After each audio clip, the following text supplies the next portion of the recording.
qu'un seigneur voit son fidèle compagnon emmené par les autorités, mais ce qui se passe au tribunal émeut tout le monde. Les yeux de M. Marcel se sont embués lorsqu'il a vu les deux hommes en uniforme franchir le portail de sa maison à Amboise, en Touraine. Quelque chose dans son cœur savait déjà ce qui allait arriver. Léon, son inséparable perroquet au plumage vert émeraude, semblait également pressentir le danger, se perchant nerveusement sur l'épaule de son maître. « Bonjour, monsieur. Nous sommes de la police de l'environnement. Nous avons reçu un signalement selon lequel vous détenez un animal sauvage sans les documents appropriés, » dit le plus grand des agents, exhibant un badge officiel. Monsieur Marcel, 87 ans, aux cheveux blancs et aux mains calleuses marquées par le temps, sentit le monde s'écrouler sous ses pieds. Léon était avec lui depuis qu'il avait 17 ans. C'était plus qu'un animal, c'était une partie vivante de son histoire, un lien avec son père défunt qui lui avait offert l'oisillon, alors qu'il n'était encore qu'un jeune homme plein de rêves. « Mais monsieur, ce perroquet est avec moi depuis 70 ans. Mon père me l'a donné avant même que toutes ces lois n'existent. Comment puis-je avoir des documents pour quelque chose d'aussi ancien ?» La voix de Marcel tremblait, tandis que Léon, inquiet, répétait « Calme-toi, Marcel, calme-toi », une phrase qu'il avait entendue tant de fois au fil des décennies. Le plus jeune agent, Dupont, hésita un moment, mais le plus âgé, Lambert, resta ferme. « Je suis désolé, monsieur, mais la loi est claire. Les animaux sauvages doivent être documentés, peu importe depuis combien de temps ils sont avec leurs propriétaires. » En ce samedi matin ensoleillé, tandis que des voisins curieux observaient la scène par la fenêtre, M. Marcel assista impuissant lorsqu'ils placèrent Léon dans une caisse de transport. Le perroquet, qui n'avait jamais connu les limites d'une cage, se débattait désespérément en criant « Marcel, où es-tu » une phrase qui transperça le cœur du vieil homme comme une lame aiguisée. Lorsque la voiture de la police de l'environnement disparut au tournant de la rue des Vignes, emportant avec elle 70 ans de complicité, M. Marcel s'effondra sur le banc de sa véranda. La maison, autrefois animée par les sifflements constants et les phrases spirituelles de Léon, plongea dans un silence sépulcral. Le lendemain matin, dimanche, M. Marcel n'ouvrit pas les volets comme d'habitude. Il n'alluma pas la vieille radio pour écouter l'émission de chansons françaises que Léon et lui appréciaient. Il ne prépara pas le café pour deux comme il le faisait toujours, en servant un peu au perroquet dans une tasse séparée. Pour la première fois en 7 décennies, il était véritablement seul. Marie, la fidèle femme de ménage qui travaillait pour lui depuis 15 ans, arriva le lundi et trouva son patron encore en pyjama, assis dans le fauteuil où Léon avait l'habitude de se percher. « Monsieur Marcel, vous ne pouvez pas rester comme ça, dit-elle, inquiète par la pâleur du vieil homme. Prenons un café et réfléchissons à ce que nous pouvons faire pour ramener Léon. » « Il n'y a rien à faire, Marie. Ils l'ont emmené. Ils ont dit que c'était contre la loi d'avoir un perroquet sans papier. Comment vais-je l'expliquer à Léon? Il doit penser que je l'ai abandonné. » La voix du vieil homme se brisa en un sanglot contenu. Marie, femme aux gestes pratiques et au cœur immense, n'accepta pas la défaite. « Vous avez des enfants, n'est-ce pas? Il est temps qu'ils vous aident. Je vais les appeler tout de suite. » Cher auditeur, si vous appréciez cette histoire, n'hésitez pas à laisser un like et surtout à vous abonner à la chaîne. Cela nous aide beaucoup en tant que débutants. Maintenant, continuons. Thomas et Sophie, les deux enfants de Marcel, vivaient à Paris depuis des années. Le contact avec leur père se limitait à des appels sporadiques, lors des fêtes et à des visites annuelles précipitées. Lorsque Marie leur expliqua la situation par téléphone, leur réaction fut moins qu'enthousiaste. « Marie, mon père a toujours été têtu avec ce perroquet. Combien de fois lui avons-nous dit qu'il devait régulariser sa situation? Maintenant, je ne peux pas tout laisser tomber ici pour aller régler ce problème, » dit Thomas, cadre dans une multinationale, consultant rapidement sa montre. Sophie, professeure d'université, fut tout aussi évasive. « Écoutez, je suis au milieu d'un projet de recherche crucial. Je ne peux pas simplement abandonner mes étudiants.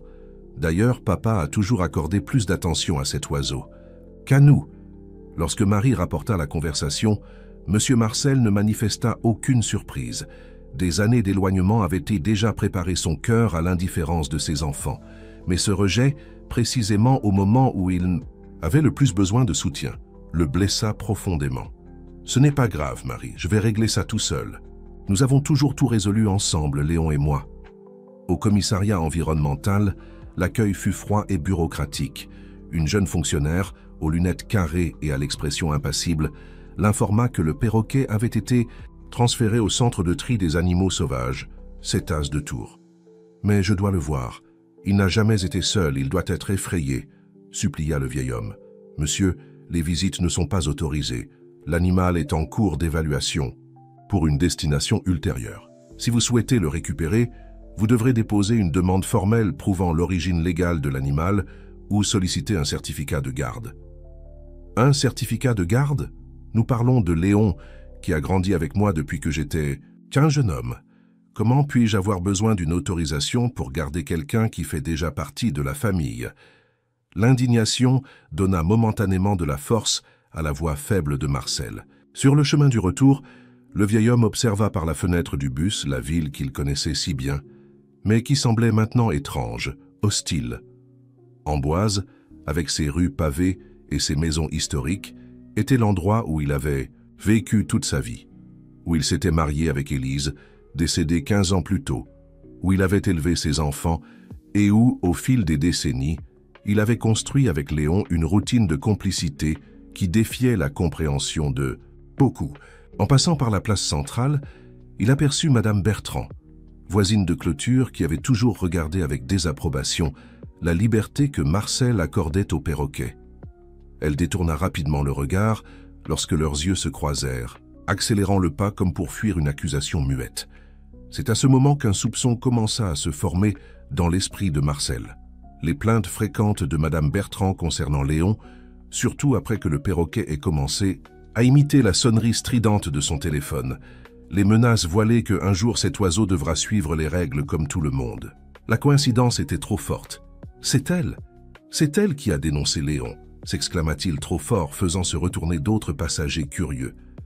À la maison, assis à la table de la cuisine avec Marie, Marcel partagea sa découverte. « Je dois prouver que Léon n'est pas un animal ordinaire. Il fait partie de mon histoire. Il est plus âgé que beaucoup de gens dans cette ville. » Marie, feuilletant le journal local, pointa une petite annonce. « Regardez, monsieur Marcel, maître Isabelle Moreau, avocate spécialisée en droit de l'environnement. Qui sait si elle ne pourrait pas vous aider ?» Le cabinet d'avocat se trouvait au 2e étage d'un vieil immeuble du centre d'Amboise. Sans ascenseur, les 17 marches furent un défi pour les jambes fatiguées de Marcel, mais sa détermination le poussait. Chaque marche était un pas de plus vers Léon.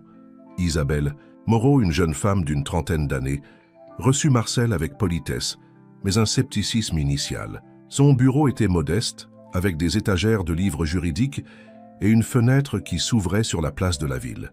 « Monsieur Marcel, pour être franche, les cas impliquant des animaux sauvages sont compliqués. La législation environnementale est rigoureuse et sans documentation prouvant l'origine légale du perroquet, les chances sont minces. Maître, je n'ai pas de documents, mais j'ai des photos. J'ai des lettres que mon père a écrites mentionnant Léon. J'ai le témoignage de personnes qui me connaissent depuis des décennies et qui savent que Léon a toujours été avec moi. » L'avocate hésita. Des cas comme celui-ci apportaient rarement reconnaissance ou retour financier significatif. Mais il y avait quelque chose dans la détermination de ce monsieur, dans la façon dont il parlait du perroquet comme s'il était un membre de la famille, qui toucha son cœur. « J'ai un grand-père qui adore les oiseaux, » dit-elle, regardant une photo sur son bureau. « Je ne peux pas imaginer comment il se sentirait si on lui enlevait ses canaris. Alors vous allez m'aider ? Je vais essayer, monsieur Marcel. Je ne peux pas promettre de résultats, mais je ferai de mon mieux. » Les jours suivants furent intenses. Isabelle recueillit des témoignages de vieux voisins, trouva des photographies jaunies montrant Marcel jeune avec Léon et obtint même une déclaration du vétérinaire local attestant qu'il suivait la santé du perroquet depuis plus de 20 ans. Pendant ce temps, Marcel vivait entre espoir et désespoir. La nuit, seul dans sa maison silencieuse, il parlait au perchoir vide comme si Léon y était encore. « Nous allons y arriver, mon ami. Nous allons te ramener à la maison. » Une audience préliminaire fut fixée avec le juge M. Richard Dubois, connu pour sa rigidité dans l'interprétation de la loi. Le résultat fut décourageant. Ce tribunal comprend l'attachement émotionnel, mais ne peut faire d'exception à la législation environnementale. L'Amazone à front bleu est une espèce menacée d'extinction, et sa possession sans documentation appropriée constitue un délit environnemental, déclara le magistrat, rejetant la demande de retour immédiat de l'animal. En quittant la salle d'audience, Marcel semblait avoir vieilli de 10 ans en quelques minutes. Son corps se voûta davantage, comme s'il portait un poids invisible. « Ne renoncez pas, monsieur Marcel. Nous allons faire appel. Et en attendant, je vais essayer d'obtenir une autorisation pour que vous puissiez rendre visite à Léon aux cétaces, » promit Isabelle, déterminée à ne pas se laisser abattre par cette première défaite. Au centre de tri des animaux sauvages, la bureaucratie se révéla encore plus implacable. La directrice, Dr Hélène Vidal, une femme à l'expression sévère et à la blouse d'un blanc impeccable, refusa d'assouplir les règles. « Je comprends votre situation, mais les règles existent pour une raison. Nous ne pouvons pas créer de précédent, » dit-elle, tout en raccompagnant Marcel et Isabelle hors de son bureau. Avant qu'ils ne sortent complètement, cependant, une employée plus jeune, Julie, s'approcha discrètement. « Le perroquet dont vous parlez, il ne s'alimente pas correctement. Il répète « Marcel, où es-tu » toute la journée. Je n'ai jamais rien vu de tel. Cette information fut comme un coup de poignard dans la poitrine du vieil homme. Imaginer Léon souffrant, refusant de manger, l'appelant, était une torture pire que n'importe quelle douleur physique. « S'il vous plaît, laissez-moi le voir. Juste 5 minutes. Il doit savoir que je ne l'ai pas abandonné, » supplia Marcel, des larmes coulant librement sur son visage ridé. Julie regarda nerveusement autour d'elle. « Je ne peux pas, je perdrai mon emploi, mais... » Elle hésita puis sortit un petit enregistreur de sa poche. « Vous pouvez enregistrer un message. Je promets de le placer près de sa cage tous les jours. » Ce soir-là, chez lui, contemplant le ciel étoilé par la fenêtre du salon, le même ciel que Léon observait avec curiosité, Marcel prit une décision. Il n'allait pas seulement attendre passivement les procédures légales. Il devait faire quelque chose de plus. Le lendemain matin, il chercha Marie. « Je dois découvrir si c'est vraiment Madame Bertrand qui a fait le signalement. Cela peut-il aider dans l'affaire ?»« Je pense que oui, » répondit Marie, pensive. « Si nous prouvons que le signalement a été fait pour des raisons personnelles et non par réelle préoccupation pour le bien-être de l'animal, cela pourrait aider. » Enquêter n'était pas une tâche facile pour un homme de 87 ans. Mais Marcel avait quelque chose que beaucoup de jeunes ne possédaient pas, le respect et la confiance de la communauté, construits au fil des décennies. Chers auditeurs, si vous appréciez cette histoire, n'hésitez pas à laisser un like et surtout à vous abonner à la chaîne. Cela nous aide beaucoup en tant que débutants. Maintenant, continuons. Avec l'aide de Monsieur François, le boulanger, Marcel découvrit que Madame Bertrand avait fait le signalement après une dispute au supermarché où elle avait exigé qu'il garde Léon dans une cage. Elle a dit que c'était un scandale qu'un perroquet ait plus de liberté que beaucoup de gens dans cette ville, rapporta François, tout en emballant des pains dans un sac en papier. Elle a dit qu'elle allait y remédier. Isabelle reçut l'information avec intérêt. Cela peut être utile, monsieur Marcel. Cela montre qu'il y a eu mauvaise foi dans le signalement. Tandis que l'affaire suivait son cours légal, la vie de Marcel s'était transformée en une ombre de ce qu'elle était. Ces matins, autrefois animés par les commentaires spirituels de Léon, n'étaient maintenant remplis que par le tic-tac de la vieille horloge murale. Les après-midi, qui passèrent rapidement avec les conversations entre eux deux, s'éternisaient. Les nuits étaient les pires, le silence amplifiait l'absence. Aux cétaces, Léon dépérissait également. Même avec les enregistrements de la voix de Marcel, le perroquet mangeait de moins en moins, perdait des plumes, et son comportement autrefois vif laissait place à une apathie inquiétante. Julie, l'employée qui aidait secrètement, documentait tout cela dans des rapports quotidiens sur la santé de l'animal. Ces rapports, elle le savait, pourraient être cruciaux pour l'affaire. Isabelle travaillait sans relâche sur la stratégie juridique. Après le refus du premier juge, elle chercha une autre voie, demander une réévaluation basée sur des avis vétérinaires attestant du lien affectif entre Marcel et Léon et du préjudice mutuel causé par la séparation. « Monsieur Marcel, j'ai trouvé un expert en comportement animal qui va évaluer Léon demain, » annonça-t-elle lors d'une visite au vieil homme. « Et nous utiliserons également le témoignage d'un gérontologue sur l'impact psychologique de la séparation chez les personnes de votre âge. » Une petite étincelle d'espoir se formait. Petite mais significative, la nouvelle du combat de Marcel pour récupérer son perroquet commença à se répandre dans la ville. D'abord, ce n'était que des conversations sur la place, des commentaires au marché, des discussions à la boulangerie. Puis, le journal local publia un article. Un senior se bat en justice pour son compagnon de 7 décennies, un perroquet. Le titre attira l'attention de Claire Dumont, journaliste d'un quotidien à plus grande diffusion de Tours. Intriguée, elle vint à Amboise interview Marcel. Le vieil homme, recevant la journaliste dans son salon simple, raconta son histoire sans fioriture. Il parla du jour où son père était arrivé à la maison avec un oisillon, un cadeau pour ses 17 ans. Il raconta comment Léon avait assisté à son mariage avec Élise, à la naissance de ses enfants, à leur départ pour la capitale, à la mort de son épouse. Comment le perroquet répétait des phrases de personnes qui n'existaient plus, gardant vivantes des mémoires qui, autrement, auraient pu se perdre. Léon n'est pas qu'un animal de compagnie. Il est le dernier témoin vivant de mon histoire, dit-il, la voix étranglée. Claire saisit l'essence de cette relation singulière et écrivit un reportage émouvant. Le texte devint viral sur les réseaux sociaux et bientôt, la cause de Marcel gagnait des partisans dans tout le pays. Des lettres de solidarité commencèrent à arriver, des appels téléphoniques, même des offres d'aide financière pour couvrir les frais du procès. La petite maison de la rue des Vignes devint un lieu de pèlerinage pour les curieux et les sympathisants. La pression publique eut son effet. Un nouveau juge, M. Nicolas Leroy, prit l'affaire en charge après l'absence temporaire de M. Dubois pour raison de santé. Connu pour ses approches plus humanisées, M. Leroy fixa une nouvelle audience. La veille de ce jour crucial, Marcel ne put dormir. Il resta sur la véranda jusqu'à tard, regardant les étoiles, comme il avait l'habitude de le faire avec Léon. « Demain, mon ami, demain nous allons nous battre de toutes nos forces », murmura-t-il au ciel. La salle d'audience était bondée le lendemain matin. Outre Isabelle et Marcel, il y avait des journalistes, des curieux, et même Julie, qui avait demandé un jour de congé spécialement pour être présente. À la surprise de tous, Madame Bertrand était également présente, assise discrètement au fond de la salle. Ses yeux évitaient tout contact direct avec ceux de Marcel. Monsieur Nicolas Leroy, un homme d'âge moyen aux yeux bienveillants derrière, ses lunettes, ouvrit la séance avec une observation inhabituelle. Ce tribunal reconnaît que nous ne traitons pas seulement de l'application froide de la loi, mais de vies humaines et animales profondément entrelacées. Isabelle présenta ses arguments avec passion et précision technique. Elle expliqua comment la séparation affectait négativement tant Marcel que Léon.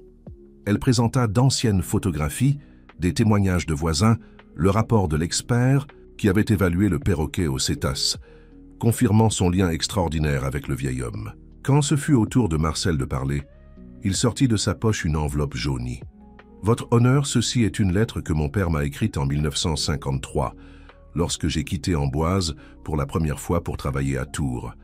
Il me demande d'y prendre soin de Léon, de lui rappeler les mots qu'il lui avait lui-même appris. » Avec des mains tremblantes, Marcel lut des extraits de la lettre, sa voix chargée d'émotion. La salle entière écouta dans un silence respectueux. Quand il eut terminé, il n'y avait pas un œil sec dans la salle. Même le représentant de la police de l'environnement qui défendait l'application rigoureuse de la loi semblait ébranlé. C'est à ce moment que quelque chose d'inattendu se produisit. Madame Bertrand se leva de sa place. « Votre honneur, je demande la permission de parler », dit-elle d'une voix tremblante. Monsieur Leroy, surpris, accepta. « C'est moi qui ai fait le signalement contre le perroquet de Monsieur Marcel », confessa-t-elle, à la stupéfaction générale. « Je l'ai fait après une dispute idiote sur le bruit que faisait Léon en imitant mon téléphone. J'étais en colère, frustré, mais je n'ai jamais imaginé que cela causerait tant de souffrance. » Des larmes coulaient sur le visage ridé de Madame Bertrand, tandis qu'elle continuait. « Voir Monsieur Marcel ainsi, dépérissant sans son compagnon, m'a fait réaliser l'erreur terrible que j'ai commise. Je présente publiquement mes excuses et supplie le tribunal de rendre Léon à celui qui se soucie vraiment de lui. » La confession inattendue provoqua une vive émotion. Monsieur Leroy, visiblement touché, annonça une brève suspension pour considérer tous les aspects de l'affaire. Pendant les 30 minutes les plus longues de la vie de Marcel, il resta assis, fixant ses mains entrelacées. Isabelle, à ses côtés, essayait de transmettre de la confiance, mais elle était également anxieuse. Lorsque tous revinrent à leur place, Monsieur Leroy fit une annonce surprenante. « Avant de rendre ma décision, j'aimerais rencontrer le perroquet en question. » Des murmures remplirent la salle. Le juge expliqua « Dans des cas exceptionnels comme celui-ci, je crois que toutes les parties qu'impliquées méritent d'être considérées, y compris l'animal. » Une heure plus tard, un employé du cétace entra dans la salle portant une cage couverte. Lorsque le tissu fut retiré, révélant Léon, un soupir collectif emplit l'espace. Le perroquet, autrefois vibrant dans son vert émeraude, était visiblement affaibli. Ses plumes avaient perdu leur éclat, et il se tenait dans un coin de la cage, tête baissée. « Léon !» appela doucement Marcel. Ce fut comme si un courant électrique parcourait le corps du perroquet. Il releva la tête, regarda directement le vieil homme et, à l'étonnement de tous, commença à parler. « Marcel, où es-tu ? Marcel, c'est l'heure du café. Élise a dit de ne pas oublier ton médicament. » Des mots et des phrases, accumulés au cours de 70 ans de cohabitation, jaillissaient du bec de Léon, créant un portrait sonore de la vie partagée entre les deux. Monsieur le roi observait attentivement, clairement impressionné.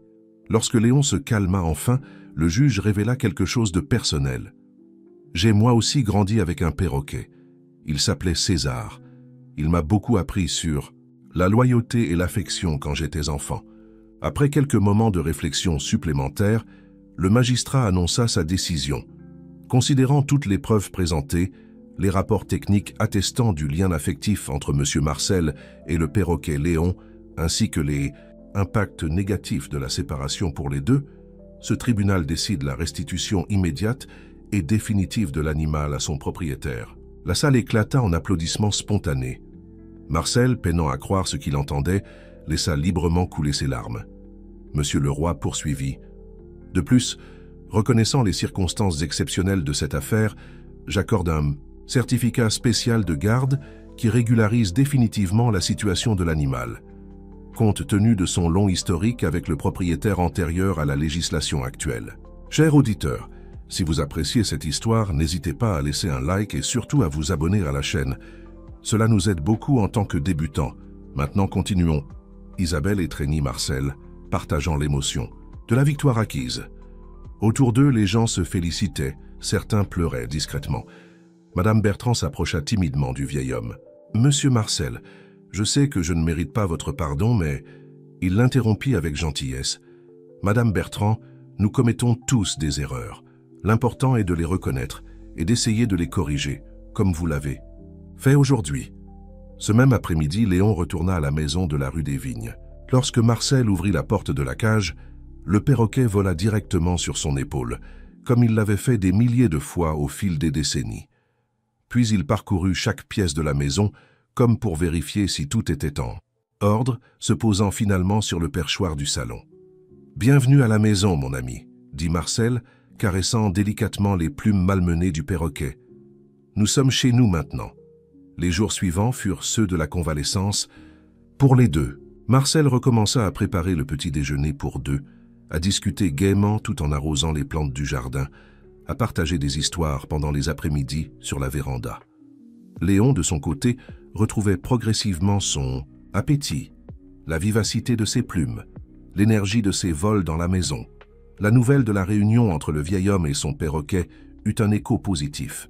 Le journal local publia une photo des deux sur la véranda avec le titre « Justice aux ailes déployées, Marcel et Léon enfin réunis ».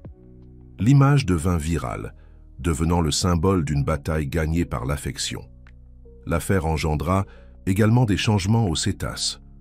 Julie, l'employée qui avait secrètement aidé, fut promue et commença à coordonner un nouveau programme d'évaluation des liens affectifs entre propriétaires âgés et animaux sauvages gardés depuis de nombreuses années comme animaux de compagnie. L'agent Dupont, le plus jeune de la police de l'environnement qui avait participé à la saisie, demanda un transfert vers un autre département.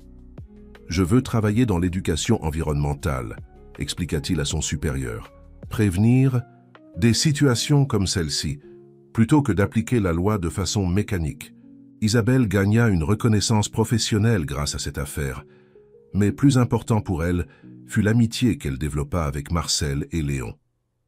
Elle devint une visiteuse fréquente de la maison de la rue des Vignes, emmenant souvent son grand-père avec elle. Thomas et Sophie, les enfants distants, apprirent toute l'histoire par les médias. Honteux de ne pas avoir soutenu leur père dans un moment aussi crucial, ils tentèrent de reprendre contact. Marcel, sans ressentiment, reçut leurs appels avec la même gentillesse que toujours, mais quelque chose avait fondamentalement changé dans leur relation. « Parfois, mon fils, dit-il à Thomas lors d'une visite tardive, nous devons perdre quelque chose de précieux pour comprendre la valeur de prendre soin de ce qui compte. Par un après-midi tranquille, alors qu'il prenait le thé sur la véranda, Isabelle posa une question qui l'intriguait depuis longtemps. « Monsieur Marcel, que va-t-il advenir de Léon quand... Eh bien, quand vous ne serez plus là ?» Le vieil homme sourit, observant le perroquet qui attrapait une graine de tournesol. « J'y ai déjà pensé, Isabelle. Léon va probablement me survivre. Les perroquets peuvent atteindre 100 ans. » Il fit une pause avant de continuer. « C'est pourquoi j'ai fait un testament.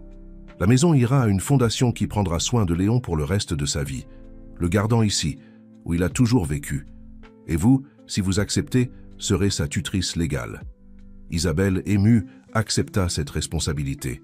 Ce serait un honneur, Monsieur Marcel. Les mois suivants apportèrent une paix renouvelée à la maison de la rue des Vignes. Marcel et Léon reprirent leur routine, maintenant enrichie par les visites fréquentes de nouveaux amis. Le perchoir du salon reçut une plaque spéciale. Cadeau d'Isabelle. Demeure de Léon, témoin d'une vie extraordinaire. Madame Bertrand, dans son processus de rédemption, planta des arbres fruitiers dans son jardin. « Pour quand Léon voudra faire une visite ?» expliqua-t-elle timidement. L'hiver arriva, apportant avec lui les matins froids typiques des vallées de la Loire. Par un de ces matins, alors que la brume couvrait encore les rues d'Amboise, Marcel se réveilla particulièrement tôt. Il s'assit sur la véranda avec une tasse de café fumant, observant le lever du soleil. Léon, comme toujours, l'accompagnait, perché sur le dossier de la chaise. « Tu sais, Léon, » dit le vieil homme, contemplatif, « la vie nous a joué beaucoup de tours, mais elle nous a aussi offert des cadeaux incroyables. Et toi, mon ami, tu as été le plus grand d'entre eux. » Le perroquet, comme s'il comprenait la profondeur de ce moment, répéta une phrase qu'il avait apprise des décennies auparavant avec la voix du père de Marcel. « Ce qui importe n'est pas le temps, mais ce que nous en faisons. » Marcel sourit, reconnaissant dans les paroles du perroquet la sagesse que son propre père avait tenté de transmettre. C'était comme si, à travers Léon, des générations conversaient, transcendant le temps et l'absence. Ce matin-là, alors que le soleil vainquait enfin la brume, baignant Amboise d'une lumière dorée, Marcel ressentit une paix profonde. La bataille pour garder Léon à ses côtés avait été gagnée. Mais plus important encore était la certitude qu'ils avaient tous deux laissé une marque dans le monde. Une histoire de loyauté et d'affection qui, comme les mots préservés dans la mémoire prodigieuse du perroquet, continuerait à résonner, bien au-delà du temps qui leur avait été accordé. Et dans la maison de la rue des Vignes, comme cela avait toujours été et comme cela continuerait d'être, l'homme et l'oiseau partageaient le petit déjeuner, témoins d'une amitié que la loi n'avait pas su comprendre, mais que la justice, dans sa forme la plus élevée, avait finalement reconnue. Le juge Monsieur Leroy, qui avait tranché l'affaire, passait occasionnellement par la rue des Vignes, simplement pour voir les deux sur la véranda. Il n'entrait jamais, respectant le protocole judiciaire, mais saluait discrètement, recevant en retour un signe de Marcel et un sifflement enjoué de Léon. Lors d'un de ces passages, M. Dubois, le premier juge qui avait rejeté la demande initiale, l'accompagnait. Observant la scène à distance, il commenta « J'ai peut-être été trop rigide ». M. Leroy répondit simplement « La loi existe pour servir la justice, pas l'inverse ». Marie, la fidèle femme de ménage, continuait à s'occuper de la maison et à préparer les friandises que Léon appréciait tant. « Je n'ai jamais vu une amitié comme celle-là », commenta-t-elle un jour, en observant l'homme et le perroquet discuter sur la véranda. « C'est comme s'ils se comprenaient sans avoir besoin de mots. » La vie suivait son cours à Amboise. Les saisons changeaient, les gens allaient et venaient, mais dans la maison de la rue des Vignes, le temps semblait avoir son propre rythme, marqué par une complicité qui défiait les explications conventionnelles. 6 mois après la décision judiciaire, le CETAS mit officiellement en place un nouveau protocole pour l'évaluation de cas similaires à celui de Marcel et Léon, prenant en compte le bien-être animal et les liens affectifs, spécialement avec les propriétaires âgés. C'était une petite mais significative avancée dans la législation environnementale, une reconnaissance qu'il existe des situations où le cœur doit peser autant que la lettre froide de la loi. Isabelle, poussée par cette expérience, se spécialisa davantage dans les causes impliquant les droits des animaux et des personnes âgées.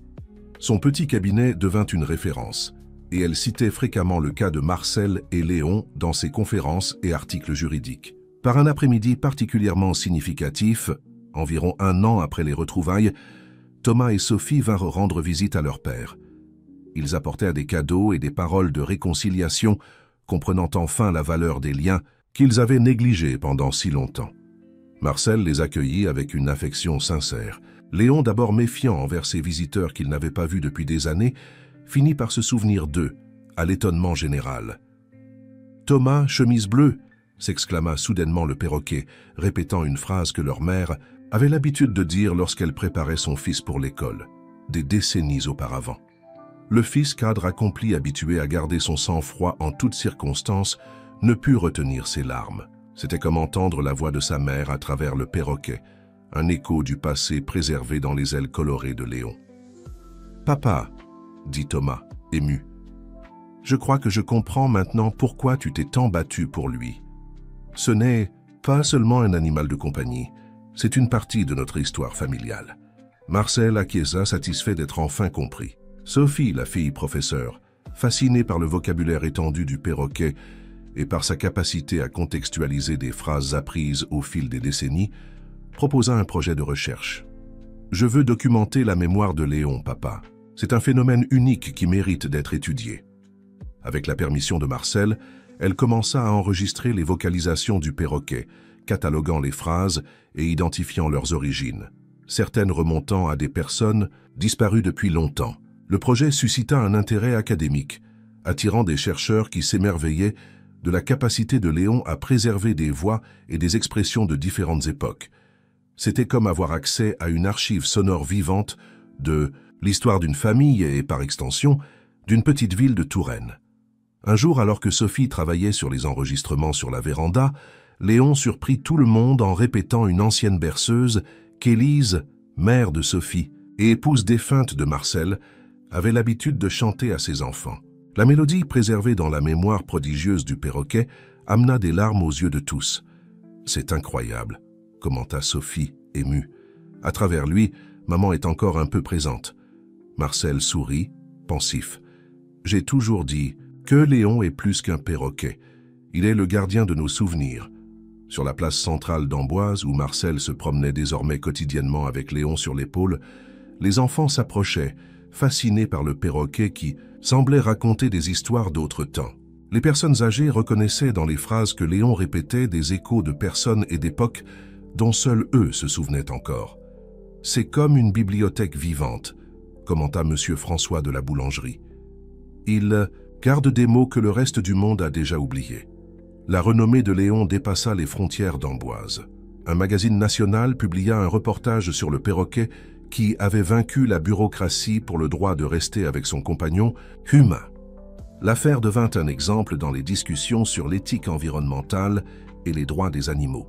Dans une nouvelle démonstration de la façon dont leur histoire avait impacté la communauté, l'école primaire locale organisa un concours de rédaction sur le thème « Marcel et Léon », une amitié qui a vaincu le temps.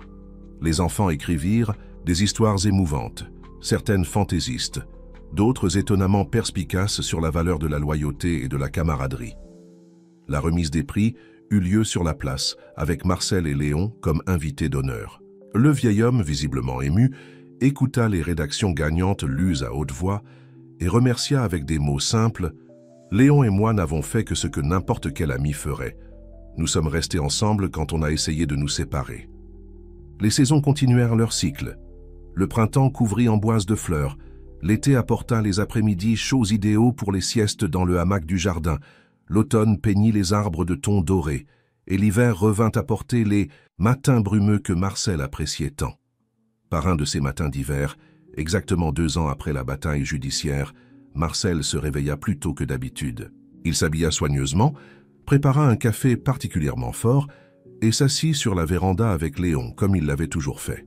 « Aujourd'hui est un jour spécial, mon ami, » dit-il au perroquet. « Cela fait 2 ans que nous sommes à nouveau ensemble après cette séparation. » Léon, toujours attentif au changement dans le ton de voix de son compagnon, répéta l'une des phrases préférées de Marcel. « Ce que la loi sépare, le cœur l'unit. » Le vieil homme sourit, reconnaissant ses propres mots renvoyés par son ami emplumé.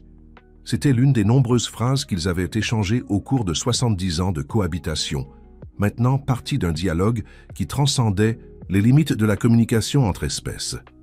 Isabelle arriva plus tard, apportant un petit gâteau pour célébrer la date. Elle trouva Marcel et Léon sur la véranda, observant la ville qui s'éveillait lentement. « 2 ans, monsieur Marcel, » dit-elle en souriant. « Qui aurait cru que ce jour au commissariat environnemental nous mènerait jusqu'ici ?» Marcel acquiesça, pensif. « Tu sais, Isabelle, avant que tout cela n'arrive, je pensais avoir vécu toutes les aventures que la vie pouvait m'offrir. J'avais tort. La lutte pour Léon m'a appris qu'il n'est jamais trop tard pour défendre ce que nous aimons. » La jeune avocate, qui avait grandi professionnellement et personnellement à travers cette expérience, s'assit à côté du vieil homme. « Votre cas a changé beaucoup de choses, vous savez. Maintenant, avant toute saisie d'animal, les agents doivent évaluer le lien affectif, particulièrement avec les propriétaires âgés. C'est bon de savoir que notre histoire a servi à quelque chose de plus grand, » répondit Marcel, caressant doucement les plumes de Léon. La matinée s'écoula, tranquillement, avec des visites d'amis et de connaissances qui venaient célébrer la date. Marie apporta des biscuits spéciaux. Monsieur François arriva avec des pains frais. Même Madame Bertrand vint encore un peu timide, mais sincèrement heureuse de voir le duo réuni et prospère. L'après-midi, après que tout le monde fut parti, Marcel et Léon retournèrent sur la véranda. Le soleil commençait à se coucher, peignant le ciel d'amboise de teintes orangées qui rappelaient les plumes de certains oiseaux exotiques. « Tu sais, Léon, dit le vieil homme contemplatif, je me suis toujours demandé pourquoi mon père avait choisi de m'offrir un perroquet ce jour lointain. Maintenant, je crois comprendre. » Léon, perché sur le dossier de la chaise, inclina la tête comme s'il écoutait vraiment. Il savait que j'aurais une longue vie, mais il savait aussi que la solitude est le prix que nous payons pour cela. Alors il m'a donné un ami qui pourrait m'accompagner tout au long du voyage, qui garderait mes souvenirs quand je commencerais à les oublier, qui me rappellerait les voix qui ont été réduites au silence par le temps. Le perroquet, comme s'il comprenait la profondeur de ce moment, répéta doucement « Marcel, mon fils ». C'était la voix du père du vieil homme, préservée à travers les décennies par la mémoire prodigieuse de Léon. Marcel sourit, ému. À ce moment, il comprit que sa lutte n'avait pas été seulement pour le droit de garder un animal de compagnie. Elle avait été pour la préservation de sa propre histoire, pour le droit de maintenir vivant un lien qui transcendait la compréhension conventionnelle de l'amitié ou de la camaraderie. La nuit tomba lentement sur Amboise. Dans les rues, les lumières commençaient à s'allumer. Dans la maison de la rue des Vignes, Marcel et Léon entrèrent, laissant la véranda vide mais pleine d'histoires racontées et racontées à nouveau au cours de 70 ans, histoires de loyauté, de perte, de lutte et par-dessus tout, d'amour qui défie les explications. Et ainsi, tandis que la ville s'endormait, l'homme et l'oiseau continuaient leur voyage partagé, témoins d'un temps qui insistait pour passer, mais qu'ils aidaient, chacun à sa manière, à préserver. Pour l'anniversaire de Marcel, qui fêtait ses 89 ans, ses enfants organisèrent une petite fête surprise. Thomas et Sophie, désormais beaucoup plus présents dans la vie de leur père, invitèrent des amis proches et, spécialement, les personnes qui avaient été fondamentales dans la bataille pour garder Léon. Isabelle vint avec son grand-père, qui établit immédiatement une connexion avec Marcel, partageant des histoires sur les oiseaux et sur ce que c'était de grandir dans une France si différente de l'actuelle. Julie, l'ancienne employée du CETAS, maintenant coordinatrice du nouveau programme d'évaluation des liens affectifs, apporta un certificat officiel qui reconnaissait formellement Léon comme patrimoine vivant de la ville. Le juge, Monsieur Leroy, envoya une carte avec des mots gentils, maintenant la distance professionnelle, mais exprimant sa joie pour le bonheur évident de Marcel et Léon. Marie prépara les mets favoris de l'anniversaire et Monsieur François apporta un gâteau spécial de la boulangerie. Pendant la fête, alors que des conversations animées remplissèrent le salon, Marcel observait avec satisfaction l'harmonie qui s'était établie dans sa vie. Léon, toujours sociable, circulait parmi les invités, interagissant particulièrement avec le grand-père d'Isabelle, comme si les deux anciens partageaient un langage secret. Dans un moment de calme, Sophie s'approcha de son père avec des nouvelles de son projet académique. « Papa, j'ai terminé le catalogue des souvenirs de Léon. J'ai documenté plus de 200 phrases distinctes, certaines vieilles de plus de 50 ans. » Marcel sourit, fier. « Et qu'as-tu découvert, ma fille ?» J'ai découvert que Léon n'est pas seulement un perroquet extraordinaire. Il est qu'une archive vivante de l'histoire de notre famille, et d'une certaine façon d'Amboise elle-même. Certaines expressions qu'il utilise ne font même plus partie du vocabulaire actuel. Le vieil homme acquiesça, pensif. J'ai toujours su qu'il était spécial. Pas seulement pour son intelligence ou sa mémoire, mais pour la façon dont il nous relie au passé. La fête continua joyeusement jusqu'à la tombée de la nuit. Quand le dernier invité prit congé, Marcel s'assit, épuisé mais heureux, dans son fauteuil préféré. Léon se percha sur le dossier, comme il le faisait toujours. « C'était une bonne journée, mon ami », dit le vieil homme caressant doucement les plumes du perroquet. « Qui aurait cru que nous aurions encore tant de joie devant nous ?» Léon, comme s'il voulait contribuer à ce moment de réflexion, répéta une phrase qu'Élise avait l'habitude de dire « La vie trouve toujours un moyen de nous surprendre ». Marcel sourit, reconnaissant la sagesse de son épouse défunte dans les mots reproduits par le perroquet. C'était comme si elle était encore là, participant à ce moment de célébration. Les jours qui suivirent apportèrent une routine tranquille et gratifiante. Les matins sur la véranda observant Amboise s'éveiller, les après-midi de lecture avec Léon écoutant attentivement les histoires que Marcel racontait à voix haute. Les soirées de réflexion silencieuses, interrompues occasionnellement par une phrase ou un sifflement du perroquet. Un dimanche particulièrement ensoleillé, Isabelle vint en visite, apportant des nouvelles significatives. « Monsieur Marcel, vous vous souvenez de ce projet de loi que j'avais mentionné, inspiré par votre cas? Il a été approuvé.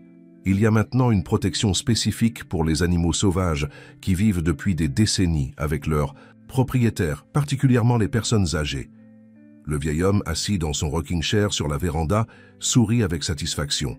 « Alors, notre combat a été utile pour d'autres aussi. »« Utile pour beaucoup, » confirma Isabelle. « Nous avons déjà 3 cas similaires qui se résolvent sur la base de cette nouvelle législation. Des personnes qui peuvent garder leurs compagnons sans craindre de les perdre. » Cette nouvelle apporta à Marcel un profond sentiment d'accomplissement. Ce n'était pas seulement à propos de lui et Léon. Il s'agissait de reconnaître et de respecter des liens qui transcendaient la compréhension conventionnelle, des liens construits au fil de décennies de coexistence, de confiance et d'affection mutuelle. À mesure que l'automne approchait, apportant avec lui des vents plus frais et des feuilles dorées qui tombaient doucement sur le jardin, Marcel remarqua un changement subtil en lui-même. Il y avait une paix plus profonde, une acceptation tranquille du flux de la vie, un contentement authentique pour chaque moment partagé avec Léon et avec les nouveaux amis que la vie lui avait apportés. Un matin, alors qu'il prenait son café sur la véranda, il observa 2 enfants passant dans la rue, pointant avec enthousiasme vers Léon et faisant signe. Le perroquet, toujours sociable, répondit par un sifflement amical. « Tu vois, Léon, nous sommes des célébrités locales maintenant », plaisanta Marcel.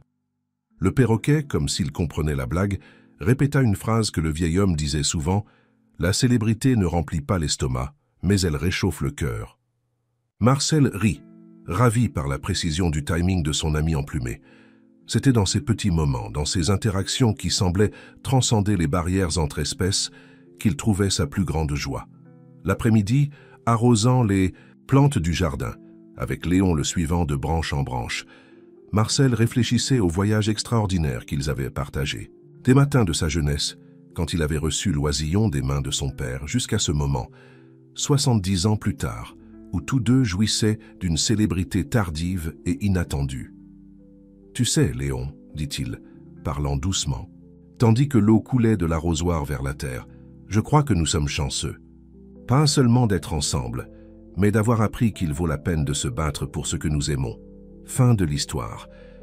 Cher auditeur, qu'avez-vous pensé de l'histoire de Monsieur Marcel et Léon?